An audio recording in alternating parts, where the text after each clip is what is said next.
And further, we read here in verse 17, where Jacob woke up, verse 16, and said, "Surely the Lord is in this place, and I did not know it." And he was afraid and said, "How awesome is this place! This is none other than the house of God, and this is the gate of heaven." He didn't realize how true it was that that ladder was really the gate of heaven. Like Jesus said, "I am the way, no man comes to the Father but by me." But also he said, this is the house of God, the church where Christ is seen in the flesh. And Jacob rose early in the morning and took a stone that he had put under his head and set it up as a pillar and poured oil on its top, and he called the name of that place Bethel. Bethel means the house of God. The first picture that we have in the Old Testament of the church as God's house. We saw the ark as the picture of the church, but here's the first time that we read of the house of God, God's dwelling place. And that is the place where he saw the ladder with its feet down to the earth. Then Jacob made a vow, and it's very interesting to see what Jacob says in response to this fantastic revelation of God and the promise God makes. Of course, he says these wonderful things about this being God's house and the gate of heaven. And God had told him that all the families of the earth, verse 14, will be blessed through you. And I will keep you and I will bless you.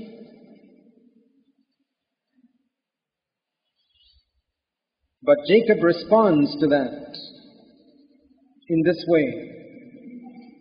And it's very interesting to see and compare. If God will be with me and will keep me on this journey that I take and will give me food to eat and garments to wear, and I return to my father's house in safety, then the Lord will be my God, and the stone which I have set up as a pillar will be God's house. Of all that thou dost give me, I will surely give a tenth to thee. Notice what Jacob is asking for. He says, "Lord, give me food to eat, give me clothes to wear, protect me on my journey, and bring me back to my father's house safely, and I won't ask for anything else." And it's typical of multitudes of believers to whom God says, "I'll bless you with every spiritual blessing in heavenly places in Christ Jesus. The God of peace will crush Satan under your feet shortly, and you can be partakers of the divine nature." And all they pray is, "Lord, just make sure I can make both ends meet this month. Make my finances sufficient. Help me to get that increment. And Lord, help my children to get their promotion in the classes. And Lord, a house to live in, and good marriage partners for my children." Exactly like Jacob. God calls them for something heavenly, and they are only thinking in terms of the earth. And if God will do that, I'll give my tithe. It's the first time that the tithe is mentioned in the Bible, and it's very significant that it is mentioned by a man who made a business transaction with God. If God will bless me, I'll pay you my tithe. I've come across people like that today. If God will bless my fields, I'll pay him 1/10 of what I earn. If all my fields prosper, I'll give 10% to God. So Lord bless me. And there are stupid preachers who are willing to pray for such people that God will bless their fields so that they'll give 10% of their income to God. The tithing as a business transaction, Jacob was the first person who indulged in that. If God will do this for me, I'll give my tithe to God. But there's a warning there for us that when God calls us to something high, we respond with something so low. You must keep this in mind, because when we come to that other place in Genesis chapter 32, where we can say this is Jacob's first meeting with God, and Genesis 32 was his second meeting with God. And in between those two meetings lay 20 years. And in those 20 years of discipline, God broke him and humbled him. And at the end of it, that man comes out in Genesis 32. It's very interesting when we come to that chapter to see what he's asking God for there. He's not asking for food. He's not asking for clothing. He's not asking for protection. You know what he says in Genesis 32? Lord, bless me. I don't want anything else. I want your blessing. I want your power in my life. And then you know that God has accomplished a work in this man. But he had to break him. That's the time when he dislocated his hip socket, so that he had to limp forever. And we can see that Jacob was a contrast to Isaac. Isaac began so well and ended up, as we saw, in a pretty pathetic spiritual condition. Jacob was the opposite. Jacob began so badly, but God did such a work of breaking in him that work was successful, and he came out as an Israel. Abram's name was changed to Abraham. Jacob's name was changed to Israel when God finally broke him. And that is how we must look at the next 4 chapters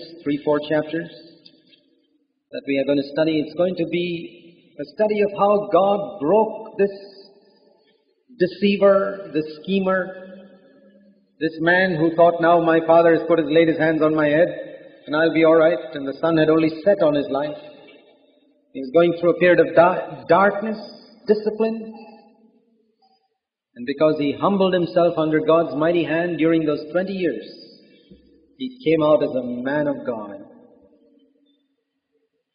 And as we look at the circumstances he went through, we can see that this is the way God seeks to deal with us too, to discipline us so that we can come out finally as Israel, so that the sun which is set over our life and can finally rise.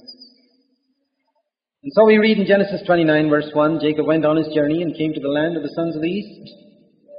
And he saw a well in the field. He's finally reached Paddan Aram, Mesopotamia. And there the stone on the mouth of the well was large, and all the flocks were gathered there. And they would then roll the stone from the mouth of the well and water the sheep. They had a custom there that they wouldn't water the sheep till all the flock of all the shepherds had gathered together, so that nobody monopolized the place.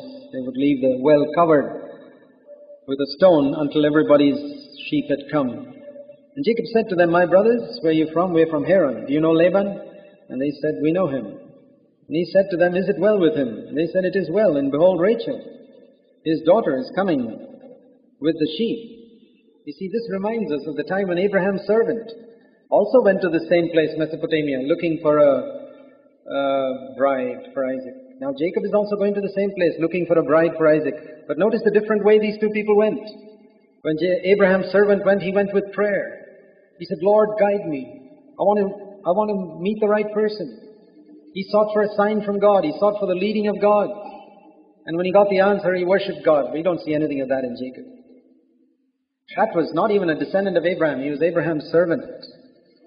Jacob was the grandson of Abraham. But see how he behaves. He's not seeking God.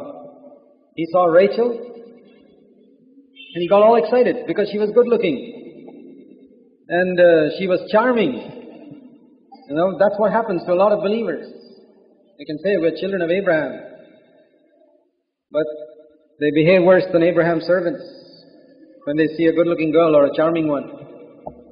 It says that Rachel was good-looking and charming, as we read in verse 17. Rachel was beautiful of form and appearance, charming and attractive. And as soon as he saw her, he didn't need to pray about it. He knew straight away, this is it. You see, this is Jacob. Very, very ordinary believer. And he said, verse 7, it is still high day. Isn't it time for the flock to be gathered, water the sheep, and go and pasture them? They said, we cannot until all the flocks are gathered. That's our custom here. After all the flocks are gathered, then we roll the stone from the mouth of the well. We water the sheep. While he was still speaking with them, Rachel came, for she was a shepherdess, and came about when Jacob saw Rachel, the sheep of Laban his mother's, that Jacob went up, and he forgot all about the rules and regulations of that place, and just rolled away the stone and watered the flock of Laban his mother's brother. This is 100% like believers, that we forget about all rules and regulations when it's a matter of our own convenience and our relatives. All principles are abandoned when it comes to something that affects our convenience. I've seen that. Believers who are so sticky about rules and regulations for other people. But when it touches them, they are not so particular about the same rules and regulations. This is the guile and deception that there is in the flesh. Strict, pharisaically strict towards other people, according to the letter of the law. But when it comes to themselves, can be modified and say we follow the spirit of the law now. This is Jacob.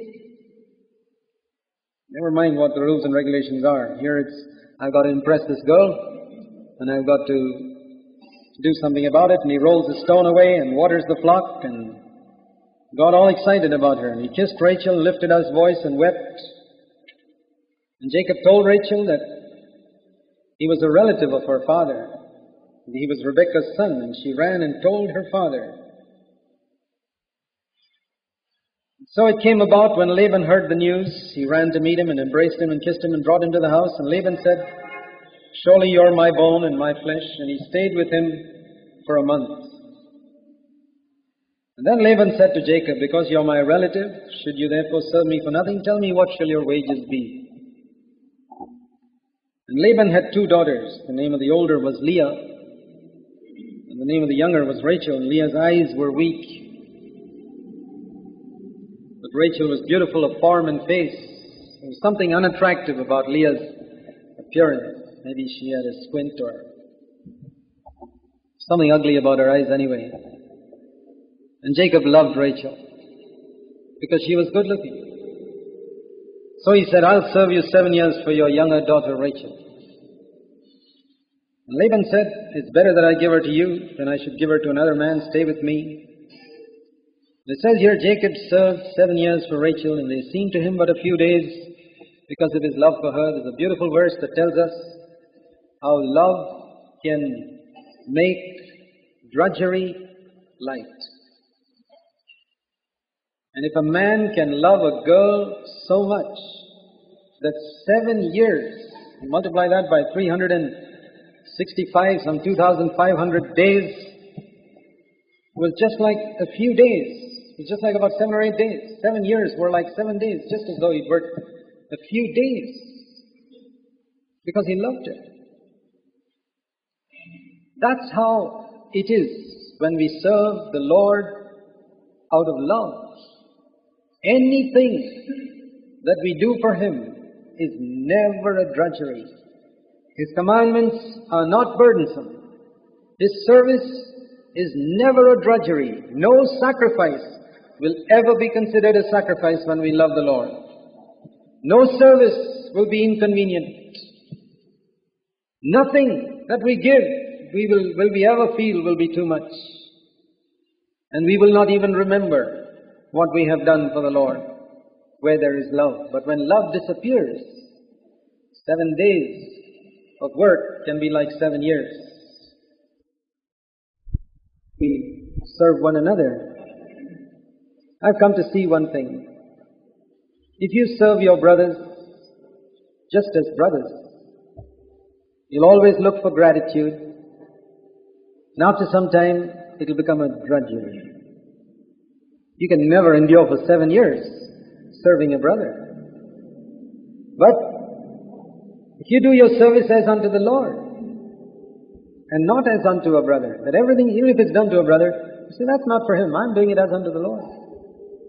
Then there's never a looking for gratitude, and it's never drudgery. It does not depend on how that brother or sister behaves. It only depends on whether we love the Lord or not. And 7 years will be like a few days. Beautiful words. And we can understand why the Lord told the church in Ephesus, I have something against you because you left your first love. You still labor for me, but it's not with that devotion like it was in those days.